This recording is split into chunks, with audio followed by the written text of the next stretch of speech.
malam ini kita akan mendengarkan kepala sekolah berikutnya, ya, Bapak Suparman. Ya. Beliau adalah Kepala SMK Negeri 1 Lui Munding dari Majalengka.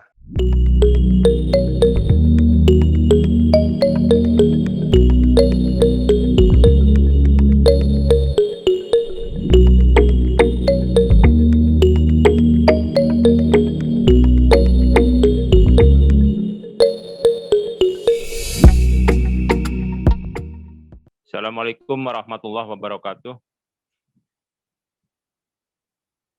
Waalaikumsalam warahmatullahi wabarakatuh.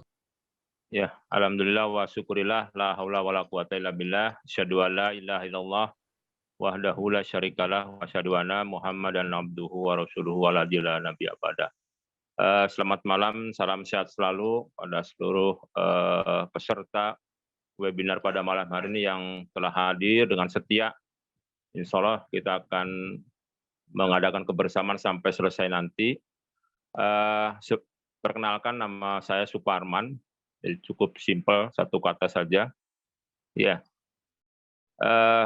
saya lahir tanggal 16 Januari 1970, asli dari Indramayu, kemudian sekarang bertugas di SMK Negeri 1 Lui Munding, Majalengka. Ya, pengalaman mengajar saya tahun 1991 sampai dengan tahun 2000, saya mengajar di SMA Muhammadiyah Haurul Gelis. Kemudian tahun 2001 sampai dengan 2020, saya mengajar di SMK Muhammadiyah Haurul Gelis. Kemudian tahun 2003 sampai dengan 2013, saya menjadi guru SMP Negeri 2 Gantar. Dan dari pengalaman sebagai kepala sekolah, tahun 2012 sampai dengan 2020, saya mengampu sebagai kepala SMK Muhammadiyah Haurul Gelis. Dan kurang dari setahun ini, saya bertugas di SMK Negeri 1 Lui Munding, Kabupaten Majalengka. Kemudian school achievement atau pencapaian sekolah, prestasi sekolah. SMK Muhammadiyah Haurul Gelis, ini mohon maaf saya lebih banyak bicara tentang pengalaman saya selama memimpin di SMK Muhammadiyah Haurul Gelis, karena juga diminta oleh host untuk men-share pengalaman-pengalaman selama memimpin SMK Muhammadiyah Haurul Gelis. Mohon maaf sebelumnya, Mas Admin.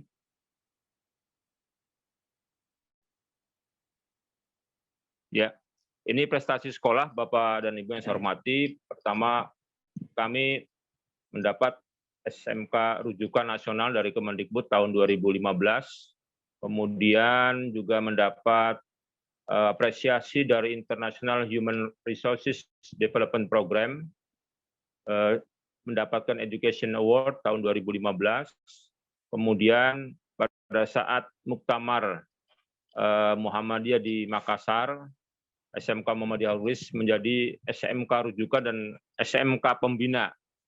Jadi ini pencapaian yang luar biasa. Kemudian yang terakhir adalah pada tahun 2016 kami mendapat Muhammadiyah Award.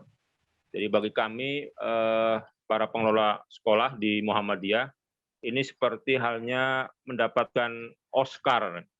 Jadi prestasi yang tertinggi, yaitu sebagai sekolah yang sukses mengembangkan karya kreatif sekolah Muhammadiyah. Jadi tahun itu kami 2014 melaunching mobil listrik, ya, dan ini kemudian diapresiasi oleh pimpinan pusat Muhammadiyah. Next.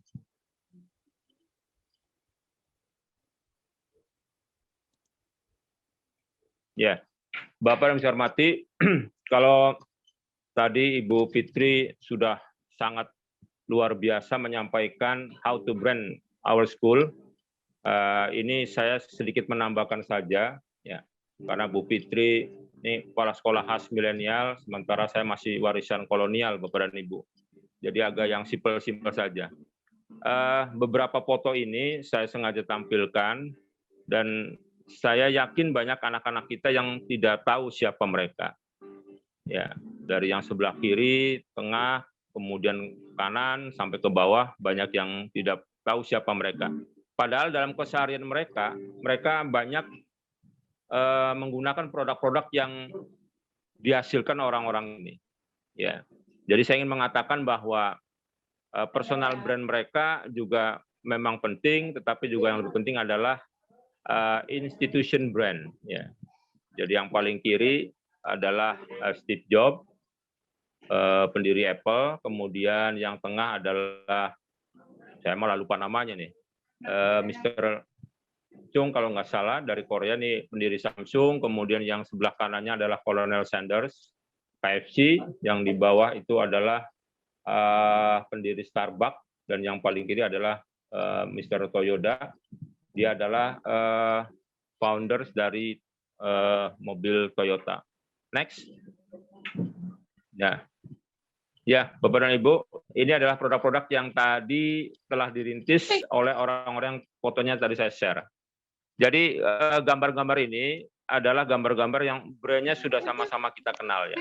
Jadi sebelumnya tadi saya share foto-foto dari para pendiri, dan kenyataannya banyak konsumer yang tidak terlalu peduli siapa pendiri dari brand-brand ternama tersebut. Yang lebih mereka pedulikan adalah mereka ingin menikmati produk-produknya. Tapi saya juga tidak ingin mengatakan bahwa personal brand kita tidak penting. Penting sekali Bapak dan Ibu.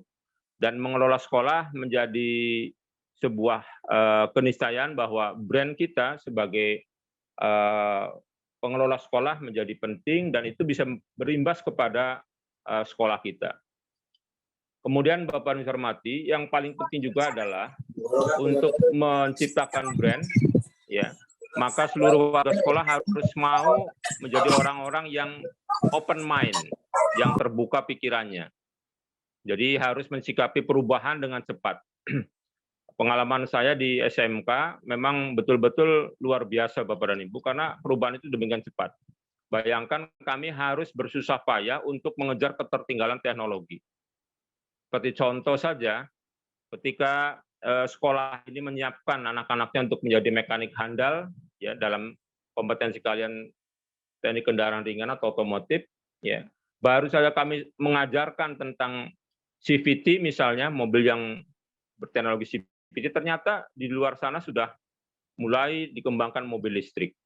Nah, ini barangkali yang juga mewajibkan kita, mengharuskan kita agar kita ini siap untuk mengadakan perubahan. Dalam mengelola sekolah kita harus berpikir terbuka, tadi juga sudah sampaikan oleh Ibu Fitri ya, bahwa kita harus siap untuk menerima perubahan. Next. Ya, ini program branding sekolah. Untuk membranding sekolah kita juga kadang-kadang perlu untuk menjalin kerjasama dengan berbagai institusi. Ini yang kami lakukan tahun 2015, kami mengadakan kunjungan ke beberapa lembaga pendidikan di Jepang, dan ini cukup menambah pengetahuan saya bagaimana mengelola sekolah dengan sebenar-benarnya. Jadi luar biasa di Jepang itu yang diutamakan adalah kebersihan, ya, sehingga ini juga kami coba copy paste di sekolah kami, sehingga kami ingin agar anak-anak itu juga betah dan nyaman di sekolah. Ya, ini juga kerjasama yang kami lakukan dengan lembaga pendidikan di Malaysia. Ya, ini juga sama dengan salah satu lembaga pendidikan otomotif juga di Malaysia. Ya, ini adalah bentuk upaya kami untuk membrand sekolah, yaitu karena ini SMK, maka kami ingin memastikan bahwa sekolah kami juga dipilih oleh industri, ya, agar menjadi sekolah binaannya. Perlu Bapak Ibu ketahui bahwa kerjasama dengan industri, dengan industri besar terutama, ini tidak mudah, ya. Jadi ibarat pernikahan harus saling mengukur bagaimana kemampuan kami yang akan diukur oleh sekolah, dari mulai kurikulum, kemudian sarana prasarananya, SDM-nya, dan seterusnya. Nah, alhamdulillah kami terpilih oleh PT Astra Honda Motor menjadi salah satu sekolah binaan mereka. Ya, mohon ini diklik Mas Admin. Bapak dan Ibu, ini sedikit tentang karya inovasi sekolah kami. suaranya, Mas Armin?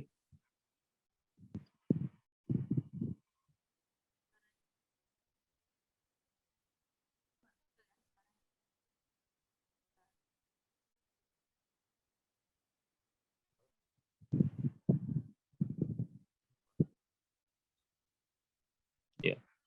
Bapak dan Ibu saya hormati, ini adalah launching mobil listrik SMK Muhammadiyah Haurgelis dengan SMK Muhammadiyah 7 Gondang Legi tahun 2014. Dan saat itu dari gedung PP Muhammadiyah di Menteng, kami dilepas oleh Menteri Pendidikan Nasional Pak Anies Baswedan dan dibawa ke masing-masing daerah. Jadi bagi kami di SMK perlu juga ada upaya untuk membrand sekolah bahwa sekolah kita ini tidak tertinggal dari sisi teknologi, kemudian juga sekolah kita memiliki kemampuan untuk mengimbangi kemajuan teknologi.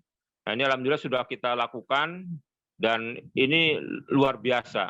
Dari saat itu sekolah kami memiliki brand bahwa SMK Muhammadiyah Haurgelis adalah SMK yang memiliki kemampuan untuk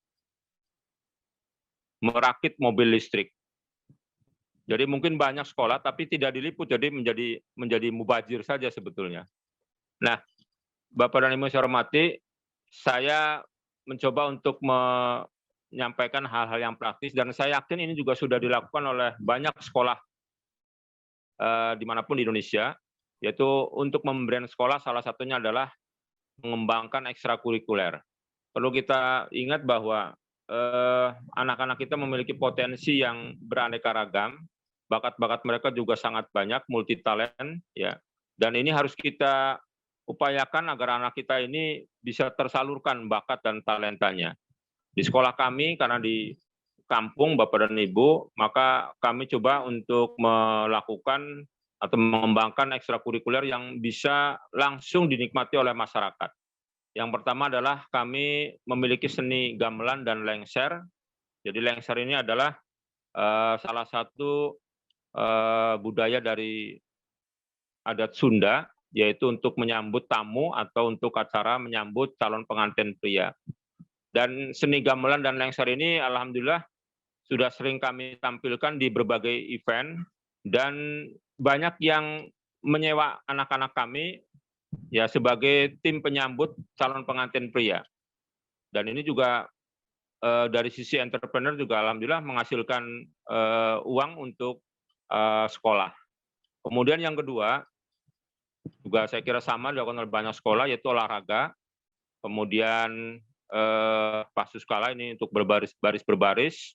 Kemudian juga kami mengembangkan paduan suara, dan ini yang unik Bapak dan Ibu, tahun 2018 anak-anak kami mengikuti lomba paduan suara lagu Sunda Bapak dan Ibu. Ya, jadi lagu-lagu Sunda dan lokasinya di Institut Seni Budaya Indonesia di Bandung. Dan yang unik Bapak dan Ibu, anak-anak kami ini adalah anak-anak yang sehari-harinya menggunakan bahasa Jawa Indramayu. Jadi bayangkan kami harus berlomba dengan anak yang begitu lahir langsung pakai bahasa Sunda, ya. Dan alhamdulillah pada saat itu anak kami meraih juara favorit, ya. Jadi ini yang unik adalah bahwa kita coba untuk memberikan motivasi kepada anak kita bahwa dimanapun mereka harus siap, ya. Dan ini mereka sudah buktikan bahwa tidak ada masalah, ya, tidak ada kendala budaya dan bahasa. Kemudian kami juga memiliki ekskul bahasa Jepang, ya. Kemudian Panahan ini yang unik. Jadi di Indramayu mungkin baru 1-2 sekolah saja. Jadi kami coba juga untuk membidik ekskul yang tidak dilakukan oleh sekolah lain. Jadi kita ingin ada keunikan yang dimiliki oleh sekolah kita. Kemudian kepanduan saya kira sudah biasa, ya. Next. Mas Arvin, next, ya. Nah, ini Bapak dan Ibu untuk memberikan sebelumnya. Ya. Untuk memberikan pelayanan prima kepada anak kami dalam mengembangkan bahasa asing, khususnya bahasa Jepang. Karena Bapak dan Ibu saya hormati, kami di SMK ini punya target ya, punya target untuk bagaimana anak-anak ini begitu selesai pendidikan mereka bisa langsung bekerja. Dan salah satu yang menjadi unggulan kami adalah kami bekerja sama dengan beberapa lembaga untuk memberikan kesempatan kepada anak kami untuk bekerja di Jepang. Dan salah satunya adalah kami secara rutin mengundang native speaker dari Jepang, biasanya mahasiswa yang kebetulan ada tugas di Indonesia. Ya, ini salah satu bentuk upaya kami untuk memberikan pelayanan prima kepada anak-anak kami. Lanjut. Nah, ini adalah saat mereka ikut lomba paduan suara lagu Kaulinan Barudak ya, lagu-lagu berbahasa Sunda di ISBI Bandung. Alhamdulillah meraih juara favorit. Lanjut. Nah, ini sebagai bentuk juga kami ingin selalu up to date ya, mengupdate teknologi. Kami juga mengirimkan beberapa orang guru untuk magang di Pusat Pengembangan Mobil Listrik di ITS, Institut 10 November Surabaya. Lanjut. Ini juga sama, kegiatan mengundang native speaker dari Jepang. Lanjut. Nah, ini program kelas khusus atau binaan industri. Ini juga salah satu bentuk promosi dan brand. Ya, dengan menggandeng beberapa industri besar, ya, kami berharap bahwa sekolah kami mendapat brand bahwa sekolah ini adalah sekolah yang betul-betul dipercaya oleh industri, sehingga masyarakat juga tidak akan segan untuk menyekolahkan anaknya ke sekolah kami. Ini kami memiliki kelas binaan Honda, jadi dari PT Astra Honda Motor, kemudian dengan Toyota untuk yang otomotif, dan yang multimedia dengan Axio. Lanjut. Strategi promosi sekolah yang kami lakukan adalah, lanjut. Ya, jadi kami karena swasta bahwa semua harus mengambil peran, tidak boleh tidak. Jadi seluruh stakeholder dari mulai guru, tenaga pendidikan sampai ke security harus juga menjadi agent of promotion dari sekolah kami. Kemudian jadi biasalah ada promosi, sosialisasi ke SMP MTs secara langsung dengan mengirimkan tim yang sudah dilatih khusus sehingga mereka bisa menjadi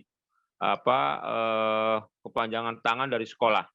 Kemudian melakukan open school, jadi kami menerima kunjungan dari siswa-siswa SMP maupun MTS secara rutin ke sekolah kami.